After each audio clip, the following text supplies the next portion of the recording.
5 tahun, ada yang 60 tahun diutang sama negara juga belum dibayar, yaitu yang di Medan kalau nggak salah, Haji Tamin kalau nggak salah gitu. Oke, saya bilang Pak, saya akan sabar menanti kok, karena ini kewajiban negara kepada kami, dan kami selama ini membayar pajak juga ratusan miliar setiap tahun, tapi kenapa kami harus lakukan seperti ini? Itu yang saya tanya Pak Mahfud. Ya, saya bilang saya sudah tidak di kabinet, saya tidak berhak mengomentari itu. Artinya setelah ini akan bertemu dengan Pak Hadi Cahyanto atau gimana Pak? Ya, mungkin kita akan cari waktu, tetapi saya lagi berpikir karena ada ketemu teman-teman lawyer tadi, siapa ya, Pak Hamid Basyabi, sarjana hukum, saya kepengen melakukan coba class action, karena kalau warga negara hutang kepada negara tidak bayar, bisa disita jaminan, bisa dibekukan. Saya mau coba class action karena ada aturan yang tidak boleh barang-barang negara disita. Nah, saya coba minta dari Pak Hamid. Pak Hamid. Saya akan menunjuk Pak Hamid sebagai lawyer untuk mengajukan class action terhadap peraturan negara yang tidak boleh disita. Ya, jadi ada aturan ya. Yang saya kira itu hubungan jadi tidak simetris antara negara dan warga negara. Kalau warga negara punya utang dikit diuber-uber sampai ujung dunia kan, sita barangnya diinin segala macam. Tapi kalau negara yang berutang, padahal dia sama-sama subjek hukum, nggak adil jadinya kan. Jadi kita mau uji, mungkin ada judicial review bahwa jika negara berutang kepada warga negaranya, dan itu banyak sekali. Jadi misalnya ganti rugi polisi salah tangkap gitu ya, kalau Pak Mahfud tadi menceritakan itu ilustrasinya.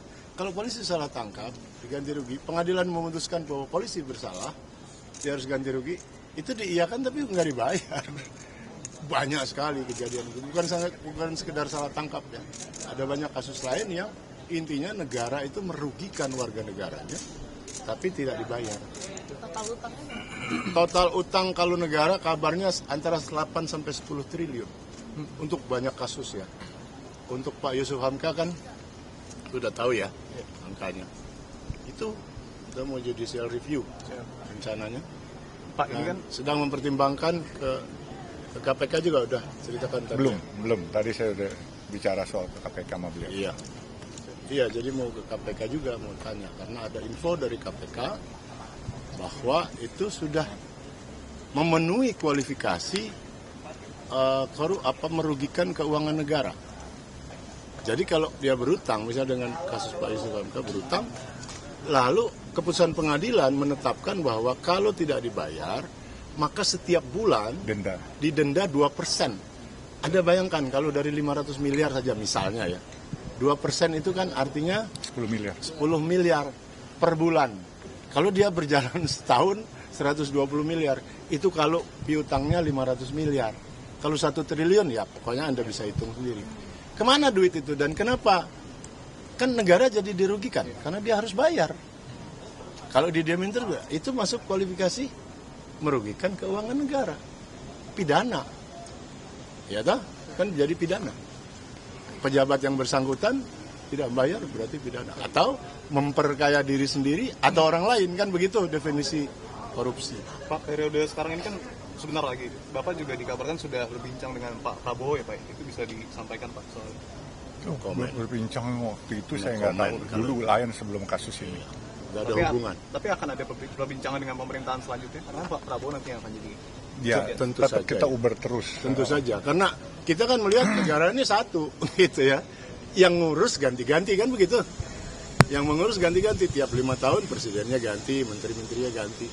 Tapi kan subjeknya dia tetap adalah negara. Jadi tentu saja akan diurus. Itu logis saja ya, bukan sesuatu yang luar biasa. Soal pilkada Pak. Ntar aja kita cari sesi. Ini aja soal. Habis ini kita Boleh Pak, respon aja Pak soal isunya Pak. Respon sedikit Pak. Dia diisukan jadi wakil Kesang, gimana responnya Pak? gini. Saya